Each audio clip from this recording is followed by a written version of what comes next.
Wager Talk Today, Thursday, June. June is here. The first day of June. The NBA Finals start tonight as well. We'll be breaking that game down in depth here on Wager Talk Today, along with some baseball as always, and also little viewer questions. Don't forget to submit your betting questions on a daily basis, both in the live chat and the comments below here on YouTube. We will get to them on the show. I am Steve Merrill, filled in for the Prez this week. He is on assignment. And that's my co-host, Teddy Covers. Teddy, what do we have for the first day of June? The first day of June, we're going to start with Adam Trigger. He's got a pair in MLB he wants to break down. We'll talk the Jays and the Brewers. We'll talk the Angels and the Astros. In What Bettors Learn today, we're going to talk about the bankruptcy of the network that's hosting, 14 different MLB teams and what that's going to mean. I titled it, Where the F is My Padres game on, because San Diego, the first team to deal with it last night. Ronald Cabang will join us. He's going to talk NBA action, Heat Nuggets, game one. He's going to talk some WNBA, Connecticut Sun, and the Minnesota Lynx. Betting strategies, the BS segment. We got a question from Brandon Sushan. We're going to answer about cashing out options, when you have that option, when to take advantage of it, and when not so much. So we'll break that down in what betting strategies as well. So solid Thursday show, man. First day of June. Let's get into it. Let's do it. And once again, going to get to the NBA Finals in a little bit here with Ronald Cabang. And a quick reminder, NBA tip-off show at 4:15 Eastern today on Thursday for Game 1. And then we'll do a preview show tomorrow on Friday for Sunday's Game 2. So check out the NBA show at 4:15 Eastern. Also check out MLB First Pitch Monday through Friday here on the network as well. And Adam Trigger, welcome to the show. And Adam, let's talk a little bit of baseball. Two teams, in my opinion, that have kind of underachieved this season, I think have some upside. So I'm excited to see what you have to say about this Milwaukee Brewers Toronto Blue Jays game here on Thursday. Yeah, so I just want to start by saying, Steve, that I'm going to start like hammering away at the +1.5 run line, especially when I can get the road team. Just in general, I think these are, I'm starting to see games that are priced like 10 to 15 cents off, in my opinion, on a regular basis. I thought the Twins was one last night where it opened, and they're just starting to pop up more and more where these run lines, +1.5, specifically the road team, are being thrown up at more playable prices. So this is one of them here with the Brewers. It is a 4% client play for me today. And so we'll just start with that. Like, just very basic road team on the run line. If you can get it at a playable price, and when I say playable, I mean like, -130 or better odds, you're getting the free at bat.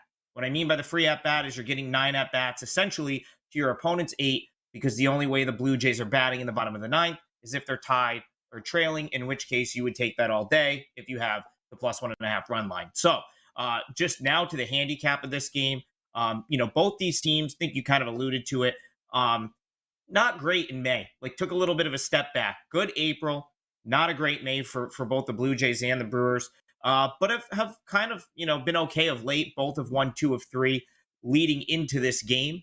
I'm just going to start with, I'll go back to the price. I mean, here for the Brewers, getting a 1.5 here, I think it's just way too cheap.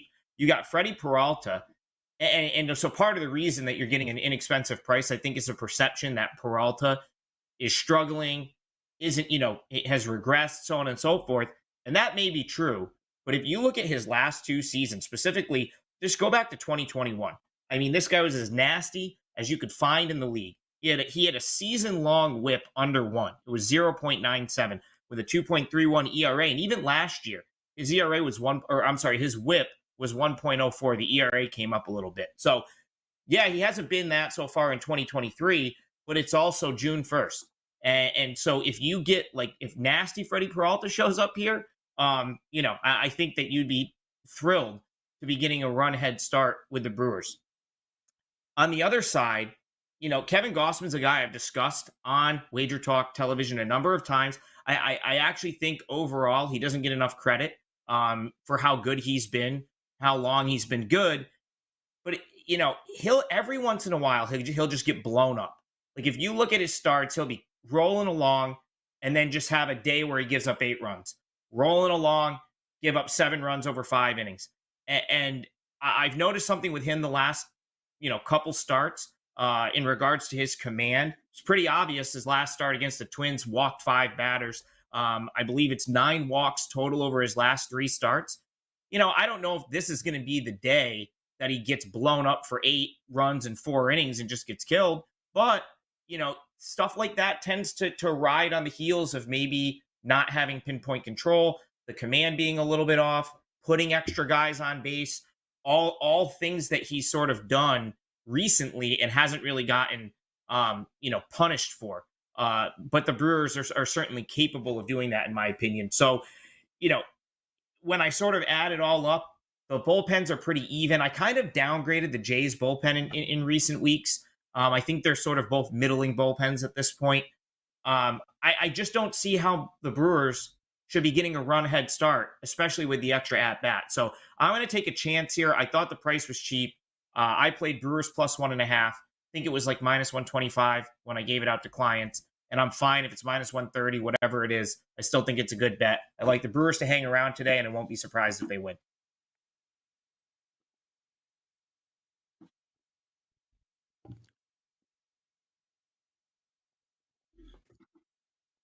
Let's try that Trying one more to read time. your lips. My bad. I apologize. Human. If Prez was here, he'd rip me a new a-hole. But luckily, Come on, he's not Teddy. here What the today. hell? Come on, Teddy. But let's talk about these two lineups, because that's two things that you talked about the pitching matchup, you talked about the general concept of what we're looking for. But from a lineup standpoint, look, Toronto can hit, Milwaukee can't, and I think that's pretty clear right now. And when you look at the Brewers, consistently, I mean, what do they got? 4-2, 1-1, 0. That's just the last 6 games. You don't see a whole lot of offensive outbursts. They're struggling to put runs on the board. Toronto, they're hit or miss offensively, but that lineup is potent. We know that lineup is potent. Are you worried at all about a potential mismatch between these two teams' offensive capabilities for the season? The Jays averaging almost a run per game more than the Brewers on offense. So, Teddy, I mean, the season-long numbers are not really a huge concern for me here because this is just one game. I'm really concerned with what's going to happen today. So Peralta can be he can be pretty nasty to right-handed hitters. You look at the guys that are really, the straw that's really stirring the drink for newbie right there. That's his saying. For the, it's Bo Bichette. He's hitting like 400. Good right-handed hitters. I think Peralta can be tough on righties. If this was a lefty against this Blue Jays lineup, I'd be more concerned that they could just tee off. But if it's, when you take a plus 1.5 at this juice, like you've got to, it's not going to be clear cut typically, right? Like you have to sort of, you can't, it's not just going to be obvious. It's not the obvious play here. I think Peralta's going to pitch okay today. And I think he matches up well enough with the Blue Jays lineup. And you reference the Brewers offense. Well, what better to help a slumping offense than free passes and free guys on base? And it goes back to Gossman, last 3 starts, 9 walks. You throw a couple free base runners for the Brewers, they get a timely hit, all of a sudden they got a crooked number up there, and that's exactly sometimes what a slumping offense needs. So here, when I add it all up, I'm just willing to take the run head start at this price. It's a game I could see the Brewers winning. Adam Trigger, WagerTalk.com, with a little early MLB action for the live viewers here on WagerTalk today. That game goes at 1:07 Eastern, Milwaukee at Toronto. So a nice daytime play there from Adam. And now, Adam, let's look at a nighttime game here. LA Angels, Houston Astros. Angels now 3 games above 500. Astros 9 games above 500. So 2 teams trending in the right direction. They've been a bit choppy over the past week or so. How do you see this one playing out tonight in Houston? So, Steve, the most important part about this one, and it was still this when I logged on, right? So I got on about 5 minutes before the show started, haven't looked at the screen since. I don't think Framber Valdez is pitching for the Astros tonight, despite the fact that almost every site still has him listed.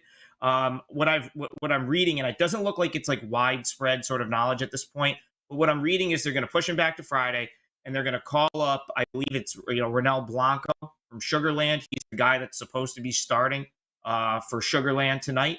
And I think they're just going to have him make the start and give every one of their starters an extra day of rest. I think if you go sort of scour Twitter, you can find rumblings of that, but I don't think it's widely reported yet. So if you can bet Angels action, specifically +1.5 is the way it would look for a lot of the same reasons. If you can bet the Angels action where you're not listing the pitchers, I think that's a good idea because I have a feeling this line is going to move a little bit if in fact Valdez is not the guy. Now, if Valdez is in there, there's some Angels that have decent numbers against him where like I don't think the Angels are not capable if it's not him. And the only reason I didn't make this a client play is really just the moving parts. So I did read that Shohei Ohtani was probably going to get a day off before his start. He was in the lineup against the White Sox yesterday, so he might not be in the lineup here. So that's something to keep an eye on. Obviously, if you could always come back and sort of hedge off of it if you wanted to, if Valdez does end up making the start. But I can guarantee, like, if you take Angels +1.5 right now, I saw -130 at these are legal spot, widely available spots. And then they scratch Valdez, and you've got an action bet. Like you can probably come back if you wanted to get out of it. You could, and have at no risk. But I would just probably keep it at that point because again, if it ends up being Ronald Blanco, who I think it's going to be for the Astros, and it would be his first major league start. He's a reliever. He's been in the bigs.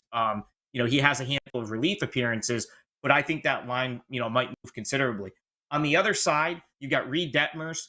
He struggled a little bit, but there's reasons for me to believe that he's going to be better than his numbers so far. I mean, this was a guy that had a 1.21 WHIP last year. His strikeout per 9 is 11.4. It's one of the best marks in the league. He just hasn't been able to put full starts together this year. He'll have the strikeouts, but then he'll give up 10 hits. It's just been very inconsistent for him. That being said, he was good enough last year and has shown enough for me, throughout, him coming up in the minors and then, his first season, which was, I believe, 2021, where I still think he's he's probably better than what he's shown in 2 months so far in 2023. So Detmers would be a guy that I'd like to play on at some point. And of course, if you're getting Blanco and it's not Valdez and you locked in the price now, I mean, that's, going to be a decent bet, regardless. So we'll have to check on that. Like I said, I looked at that right before the show. Many sites still had Valdez listed and many sites had not moved the number. So something to keep an eye on throughout the day, but I'm leaning Angels +1.5 here. Either way, I think they're going to be competitive. But if the pitching was such that they move Valdez to tomorrow and it's Ramel Blanco today, I think you have yourself a pretty good bet. So the WagerTalk live odds screen gets its feed from one of the official providers and is still showing Valdez as the listed starter for today. So there hasn't been any official announcement. We may see a different starter. And we've seen some Angels money, as you mentioned. That's been trickling in pretty good. Houston -$2 last night. I'm seeing a -170, even lower in some spots right now. So there are certainly some market rumblings in your direction. But here's my question for you. When it comes to Detmers, and I don't know if it's as foolish to pay attention to this or not, but I do. I look at a losing team, and yet they have a winning record with a pitcher on the pitcher on the hill. I'm interested in that pitcher. When I see a winning team and they have a losing record with that pitcher on the hill, I'm interested in fading them. Angels have a winning record right now. They're 2-6 in Detmer's last 8 starts. He hasn't been particularly good. And the biggest fault that I'm finding in terms of advanced metrics, he's just not getting ground balls. Everything's in the air with Detmers right now. So his numbers have been pretty bad. The team's losing for him on the hill consistently. Does that concern you here? Does that take any of the excitement off the Angels who just beat up on a White Sox team that's finding ways to lose? Houston's not finding ways to lose in that same way. So Teddy, I'll just, there's another reason I didn't make this client play. All of this, there's stuff to like about the Angels. Of course, we're on a day where there's 6 games. I have one of them up as a 5% play. I already gave you a 4% play, so it's we're getting toward the bottom of the barrel here. I thought the news about the starting pitcher was interesting because my source is pretty good there, and if that ends up being the case, I mean, before the game even starts, you're going to have some nice CLV. Do what you will with it if that ends up being the case. As far as Detmers is concerned, the concerns are valid. For me, he's a guy I've probably had rated higher than most, in years past. So I look at, him kind of coming out to a slow start, and I kind of say, okay, this is a guy I've had highly rated in previous years. Maybe it's not like he's, at an age where his skill set should plateau. So maybe there's some like value going forward because he just hasn't gotten off to a great start. That's kind of how I was looking at Detmers, in this specific situation. But another reason I didn't play this, of course, is sort of how the games played out yesterday. The Angels just pummel the White Sox, have a day. The Astros, I did bet against the Astros yesterday. Twins plus 1.5 was one of my 4% plays, but the Astros got blown out and just lost 2 of 3 to the Twins. So I would have been more inclined to play, against the Astros had they won yesterday than coming off of an embarrassing defeat because, maybe you get the Astros' best effort. And of course, as we know, when you get the Astros' best effort, they can be pretty good. So that's really just thought this game was interesting to talk about. Of course, that nice bullpen addition for the Angels the other day is in Joyce, who's throwing 105-mile-an-hour sinkers that like no one's going to be able to hit. So that's something to watch going forward. He should improve their bullpen. But again, just the plus 1.5 road team, the extra value there, the potential extra value, but for the pitching change that's been rumored, were all things that pointed me to the Angels, but it wasn't enough to get me, for an official play here. Don't undersell the powerful Thursday baseball card, Adam. There's 7 games, not 6, 7 games on 7, the card yeah. today. Yeah.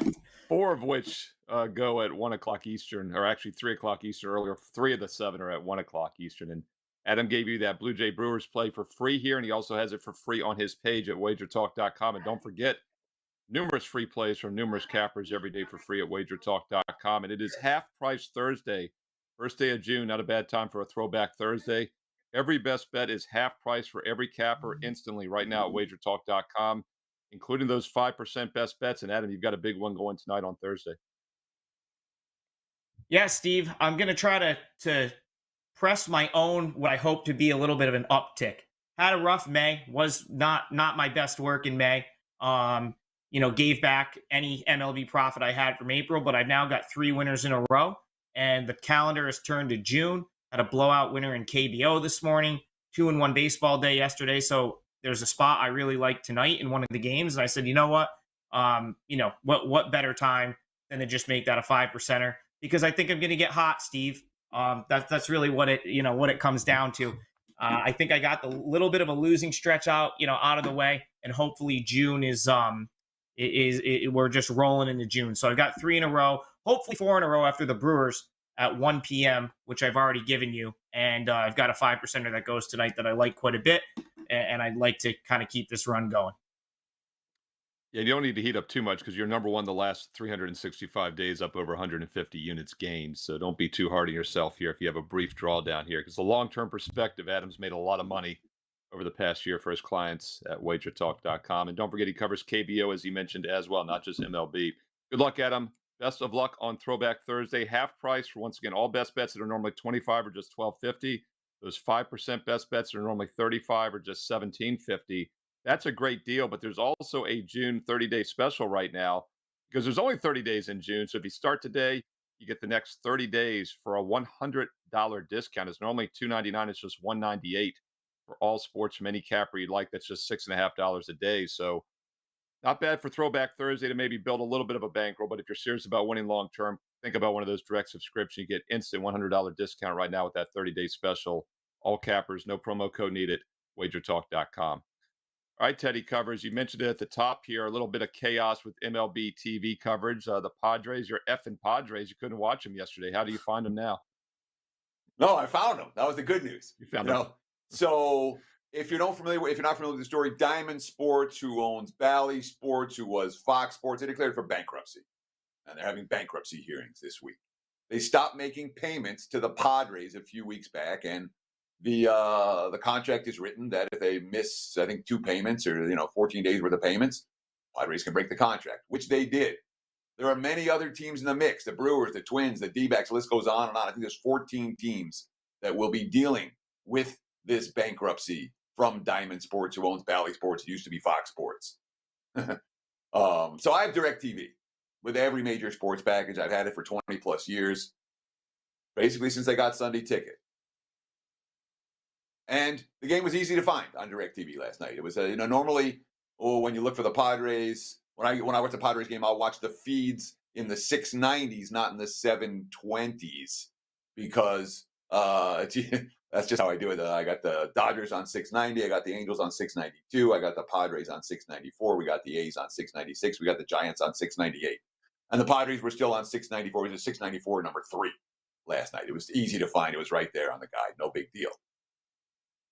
But I've had DirecTV all this time. Now they lose Sunday Ticket. Now MLB is going to be streaming the Padres games on MLB, the TV app. They're for free through Sunday. After that, the fans are going to have to pay $20 a month for what they used to get for free. I'm an old guy, okay? I need every sport every night. If DirecTV doesn't have what I want, am I a cord cutter this fall, Steve? I'm thinking about it for the first time. I don't need the networks anymore. I got it on YouTube. I got MLB TV, the NBA package. But if guys like me are starting to cut the cord, I'm telling you what, the economics of networks are going to change. The economics of sports are going to change, because guys like me are supposed to be paying $250 a month for DirecTV. And I don't know what's going to happen this fall. I think that revenue that I've been paying one service may well be distributed among a group of services. Cord cutters for sports bettors. That's a difference. That's a change. How do you do it? Yeah, it's funny. In the last year or two, we've in the Merrill household have started considering doing the same. I mean, it's you don't really need the movie channels anymore. You get Netflix, Amazon TV. We watch a lot of that now. And sports, you're right, Teddy. That's kind of been the reason for me from a business perspective to just kind of keep my cable package. I've got it bundled, with the internet obviously as well and stuff. But yeah, I think it's going to reach a point pretty soon where I consider it as well. I do see everything moving online, streaming, YouTube, obviously, Amazon with the NFL deals, MLB deals recently. I think it's going to happen sooner than later. And I've been thinking about the same thing with DirecTV. That one holding grace that they had was the NFL ticket when they kind of had a monopoly on that for years. And you got to think that doesn't bode well for them either. T-Mobile, I switched over to T-Mobile a few years ago. They've got a package with the MLB as well. And by the way, I think MLB Network and Dave Sherapan appears on there. We talked about that Tuesday. I think of all the sports networks, that's the one I enjoy the most, and I watch it a lot during the summer. They do a great job hopping around games, especially at crunch time. The commentary and insight is great as well. And you can see a lot of free coverage just by having MLB Network on your cable channel as well. So, yeah, I think it's something more and more people are going to head towards, even including myself. Yeah, I mean, I'm again, when you're an old guy and this is the way you do things, you're Right. caught into a pattern. And I'm very comfortable with my direct. And the thing I like about the DirecTV is the ease of switching channels. I got 3 TVs in my office. I usually watch 6 games at the same time. I have 3 TVs and then a backup game on each TV. And it's easy. Click, click, click, get the volume here, get the volume there, wherever I need it. When you're streaming, it's not as easy to switch between.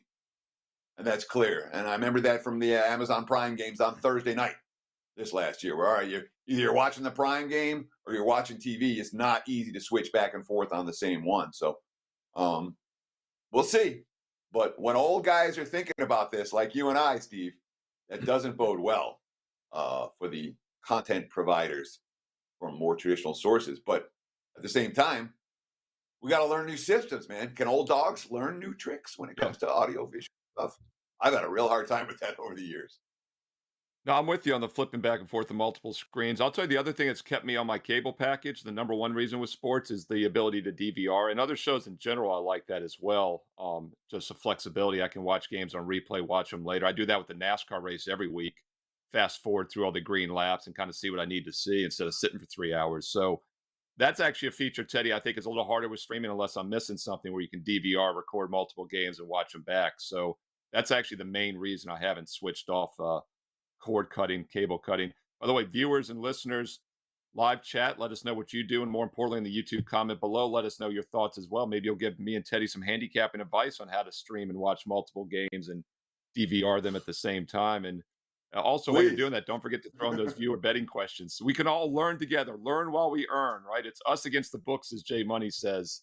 And this is an interesting topic. It's something that's been crossing my mind the last year more so as well. So Teddy and I got into the business in the 90s. We do a lot of things the same way. So it's interesting that we kind of are facing that same dilemma now with the cord cutting. Ronald Cabang, he's an NBA, WNBA expert. Ronald, what about you? Multiple TVs, streaming online. You're a little bit hipper, a little bit younger maybe than me and Teddy. What's your viewing choice? A little bit. Yeah, we Little cut the bit. cord already. We do the apps like the MLB, you said the T-Mobile partnership. I got that package there for them. Obviously the NFL, you can always get those separately. And like you said, like Netflix and Hulu and all that stuff, it's all available. So we didn't really need to have to pay for the cable and all that stuff. No, we didn't really care about DVR either, so it is what it is. But it's a little bit cheaper. Didn't really need it. Yeah, it's way of the future. I mean, people in their 20s and 30s don't even have cable anymore. I mean, there's no question that's coming, and it's guys like me and Teddy are kind of holding on probably as the last frontier here. So it's interesting. Ronald, we're going to talk about the one WNBA game in a moment, but I definitely want to get into NBA Finals Game 1. And once again, Game 1 goes tonight on Thursday. Game 2 is Sunday. We'll have a Game 1 episode at 4:15 Eastern on NBA tip-off tomorrow on Friday, a Game 2 episode. So check that show here on a daily basis on the network. But Ronald, Denver, big favorite. We've broken it down a little bit this week. Obviously, the rest situation is extreme here. Miami also traveling after the big road Game 7 win. What are your thoughts on Game 1? What are your thoughts on the series? What's the best way to attack Game 1 tonight? Yeah, for today, I do have a 5% play, so I'm gonna try to talk around it. I'm gonna actually the one that I'm gonna give out is actually a premium play as well, just not the 5%er. But I'm gonna be taking the Nuggets in the first half. You kind of talked about the rest versus rust factor that a lot of people are all talking about. I do think that it's an issue during the regular season, but historic data says that it's a little bit different in the playoffs. So the database that I use goes as far back as 2003. It's the same one that Ralph Michaels uses, the Killer Sports site. I looked at teams going into Game 1 of a series with at least 7 days of rest versus a team with 3 days of rest or less. 18-5 straight up, 16-7 against the spread. The average first half margin in those games is plus 6.8 for the team with more rest. Then I looked at 8 days and 9 days. 8 days is 8-2 straight up and against the spread. So that's 80% on the money line and the spread. The average first half margin is pretty close to what it was with the 7 days, which is plus 6.9.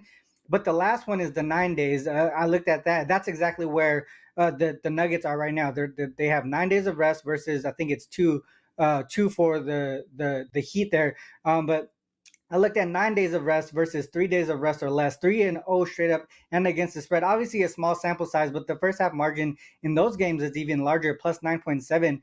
And if you just look at it from a matchup perspective, the Heat have lost and failed to cover in 6 straight games against the Nuggets.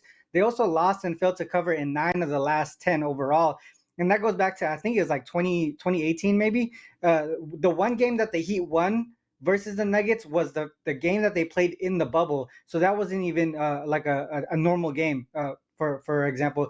Within that 10-game sample size where the Heat have lost 9 out of 10, they played 6 games in Denver. The average first half margin in those games in Denver was plus 7.6. So they typically start off pretty slow. The Heat do when they go to Denver, when they travel. And we all know that there's that travel issue going into elevation and all that stuff. And it seems like that's one thing that stays consistent with Miami going to Denver. The only reason why I targeted the first half, though, instead of the full game was because Coach Spo and his track record in game ones of the playoffs, specifically in the playoffs, game ones in the playoffs. We can go back to 2015 with this. The Heat are 11-3 straight up, 12-2 against the spread in Game 1 of playoff series, including winning and covering in 6 straight games dating back to last season. So 3-0 last season, 3-0 this season so far. So to me, like sticking with that first half, I'm able to avoid the second half adjustments of the Heat, which they've been doing pretty well of this postseason. So that's the reason why I stuck with the first half instead of the full game. So you talked about the point spread success that the Nuggets have had against the Heat in recent meetings. It is worth noting, and I just want to point this out, the 2 meetings this year, Denver was -1 and -4, and they won those games by 4 and 5 points. They won, I think the biggest margin at halftime of either of those games was 3 points in the 2 meetings between these 2 teams this year. We've seen Miami. You talked about that Game 1 track record. We've seen Spoelstra not just this year, but every year, Miami comes to play in game one. They didn't fly back to Miami after beating Boston. They flew straight to Denver. Yeah. They packed for the 2 games in Denver. Do any of those factors concern you here? Being close in the 2 regular season meetings, Miami showing the ability to hang tough. I know you said you're not worried about the rust factor for Denver, but what about the Miami's really good in these spots type of track record? What? Talk to me about that. I mean, obviously, like I said, I think Coach Spo is one of the best coaches in the league right now, and the way that he makes adjustments is one of the best, that I've seen in a long period of time. But if you look at what he's done so far in the playoffs, it's really hard to peak multiple times, right? I feel like he's been at this, the Heat have been at this peak throughout the whole playoffs. And for the other side, you have the Nuggets who have been rested 9 days plus or whatever it might be. And if you look at the line from regular season to the playoffs, there's a huge gap between the 1 or 3, whatever you mentioned, versus the 8.5 or 9. It's primarily because of the disadvantage from the rest.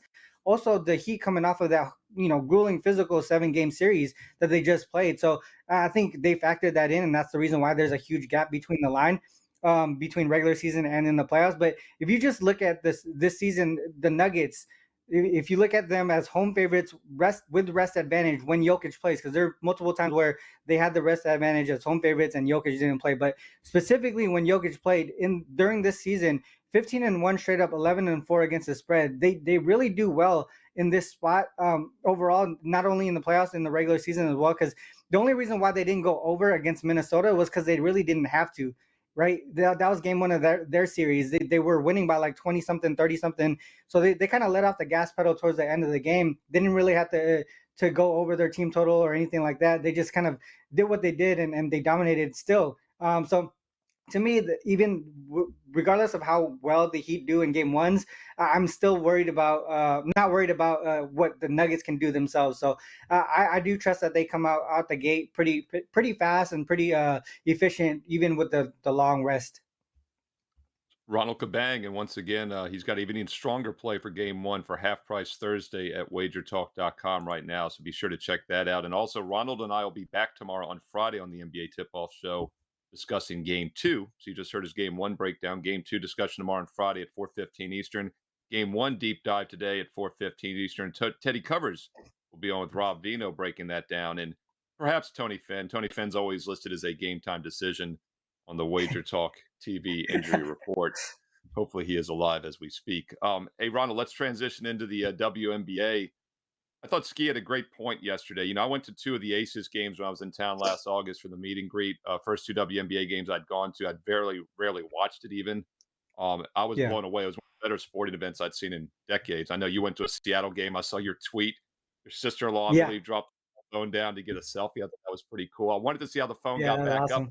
The video too early, so recommend people go check that out. She was like 7 feet tall, so she was able to reach up there.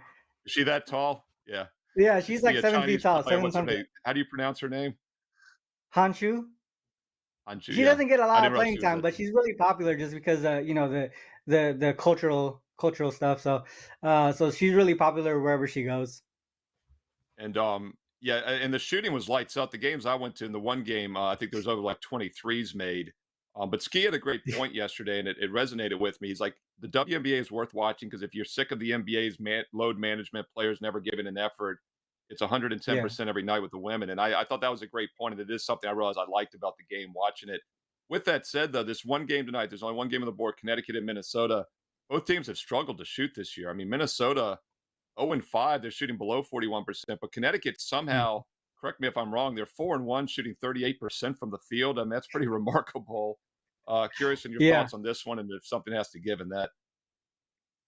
Yeah, I think Minnesota, they're a lot better than their record is. Their 0-5 record. They've been having some issues with some players not making it to the games, like Kayla McBride. She's one of their better scorers as well. But I think just based off of the record, most people are probably going to just jump on the Sun.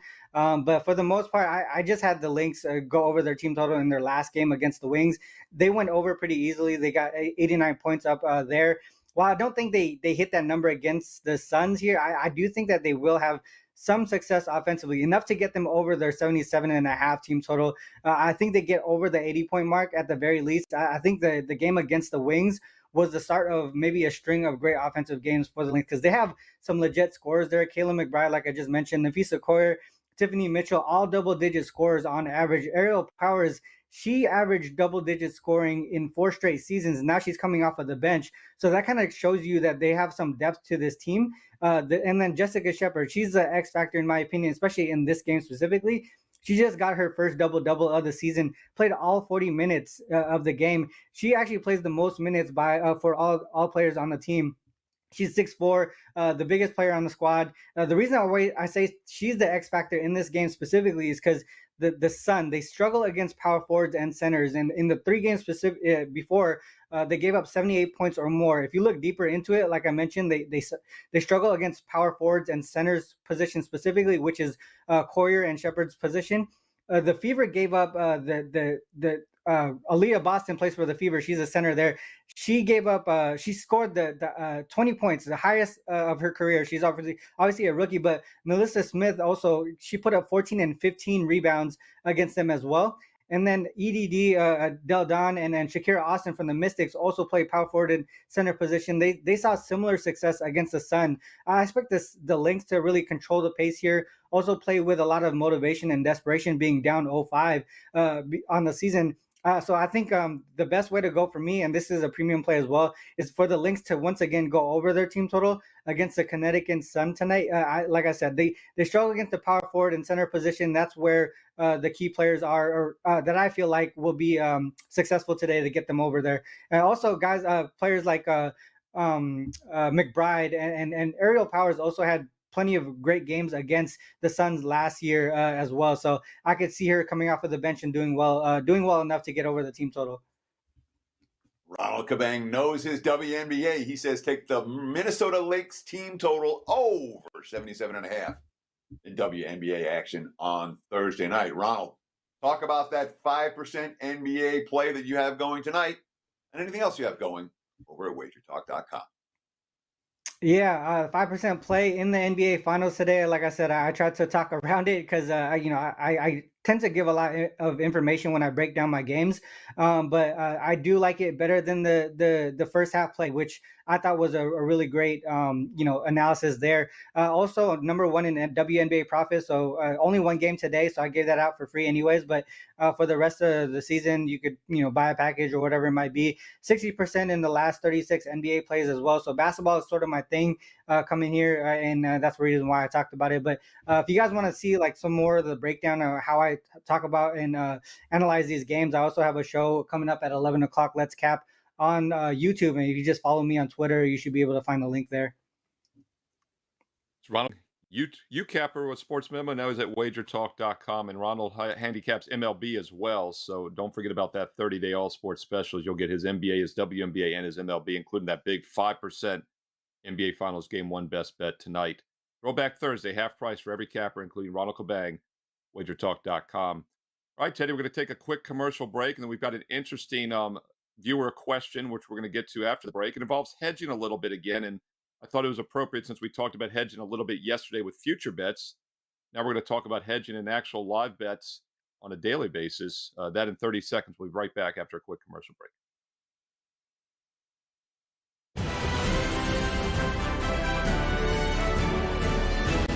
Welcome to the new Top 3 3-Day $30 special.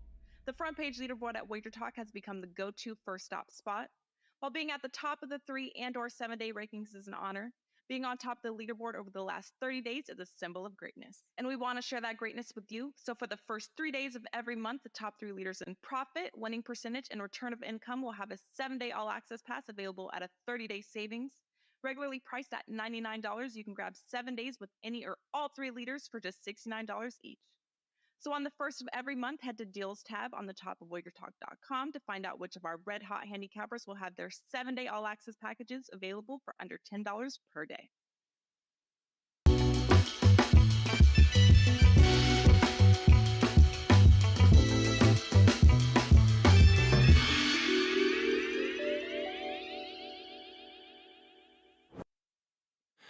Might be a Prez free zone this week and part of next week, but there's still some BS on every episode this week because we are talking BS betting strategies, though. It's a good type of BS.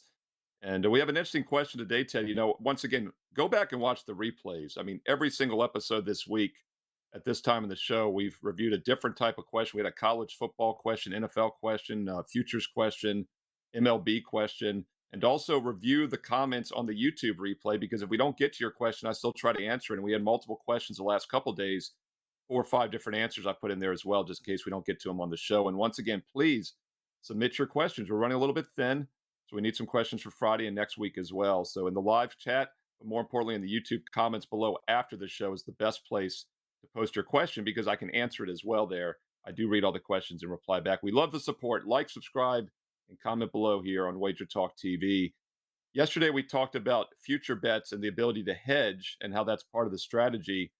Today's question, kind of along the same lines, certain books, and the question came, he actually talked about FanDuel in particular, but I believe some other books probably offer, but I do know FanDuel does it, probably some other books as well. So I kept it kind of general, but they allow you, Teddy made me think of the surrender option back in the day with blackjack, where you could surrender a hand. And there's only a handful of times you do it, maybe like a 16 versus an ace. I'm not even sure they'd let you do it then, but some sports books offer a cash option on bets. And by the way, this came from Brandon Sukin, which appreciate the question, Brandon. Some sports books offer a cash out option on bets. When would you recommend cashing out to lock in a profit or cashing out to take a smaller loss? So basically, this would be like a single game bet that's live. You're watching it in game. You made it before the game, and you can cash out, Teddy. Maybe if you're up and you don't think it's necessarily going well, or if you're down and when you cut your losses a little bit. Any thoughts on this one? One of my biggest pet peeves as a handicapper is turning a win into a push. That is something that that drives me absolutely nuts. I had a right side. I handicapped the game right. But then I made an in-game wager on the other side, or I made an in-game wager. I did something after the first pitch or tip-off or the kickoff or whatever that negated the profit that I should have made from me handicapping the game right prior to it. In general, when sports books are offering you something that's real easy right there, oh, click on it. Oh, look, this is the feature parlay today. Oh, look, cash out here. One button, easy click. In general, those are their highest margin items and their highest profit items. Just like when you go to the grocery store and the stuff that you see right by the, as your checkout aisle is the stuff they're making a boatload on and they're trying to get you to buy. The cash out option is kind of the same thing. I use it very, very rarely, almost never. The only time I'm going to use it is if I have an option. You talked about taking a smaller loss. If the game's dead and I got an option to get out of it, taking a smaller loss, there's a handful of times I've done that. But really, I can probably think of them on one hand. I really don't take the cash out option very often. Steve?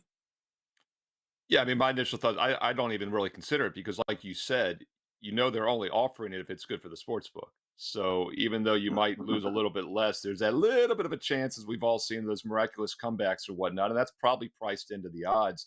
Something else, as you're talking, I thought about is that with live betting now, with in-game betting being so prevalent, how you can do it so easily on so many different options, there's now the ability at any sports book, even if your sports book doesn't allow the cash out option, to hedge, and you might actually very well get a better price by doing it that way also. So something to keep in mind, in-game live betting, you can take the other side of your play and cash out by doing it that way. And this is another reason why we talk about if you have one account, open two. Right. If you have two accounts, open three. Take your money and have it, open five. The books hate it when you bet one side at their book and then you come back and bet the other side in-game at their book. When you have multiple accounts, you don't need to worry about that as much. So it's, when you say your book, if you're still saying my book does this, you're fighting a battle with one hand tied behind your back. You have multiple books, then you have options. It's plain and simple. Yeah, and Teddy, one other thing that crossed my mind as we were talking about this, the one time I think you could say cutting your loss and taking the cash out option would make a little bit of sense is if your bankroll is running thin at that particular sports book. And my initial thought was, well, you shouldn't be that deprived on your bankroll. But once again, if you're spreading it over 5 or 10 books, it does happen, and that's not necessarily a bad thing. Happens all the time.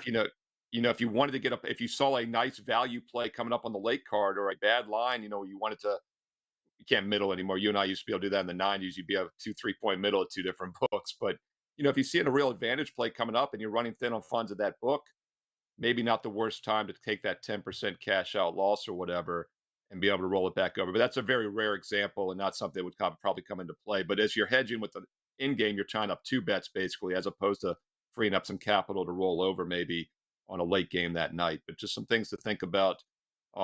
It's funny, Teddy, yesterday we talked about hedging with futures. This is definitely a form of a hedge. But like I said, rarely do they offer these options if there's not a house edge built in already. Great question, Brandon Suchan. Thank you so much for sending it. Tomorrow, we got a couple of questions about the Oakland A's that we're going to talk about. Your Oakland A's. We're out of time for today's show. So let's wrap it. That'll do it for the Thursday edition of Wager Talk Today. Thank you so much for taking time out of your busy day to spend with us right here on Wager Talk TV. Check out First Pitch, already posted. Check out the NBA Tip-Off Show. That'll be at 4:15 Eastern today, live right here on Wager Talk TV. Steve, why don't you take us home today? Oh, my goodness. So honored. Yes, Throwback Thursday, Half Price Thursday, Teddy. First day of June as well. 30-day all sports special. No promo codes needed at WagerTalk.com. And don't forget about the sister site, SportsMemo.com. We'll do this again tomorrow on Friday, noon Eastern, 9 a.m. Pacific. Thanks once again to Adam Trigger and Ronald Cabang. And thanks to Teddy Covers and the Prez for letting me fill in this week. Enjoy the shows today. Enjoy the games tonight. We'll talk to you tomorrow here on Wager Talk TV. Best of luck.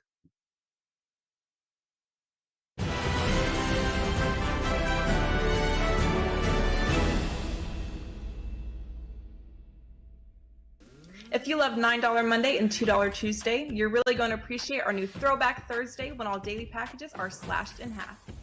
Yes, you heard right. At both WagerTalk.com and SportsMemo.com, all Thursday daily packages are now 50% off. This means that a 4% package will be only $12.50.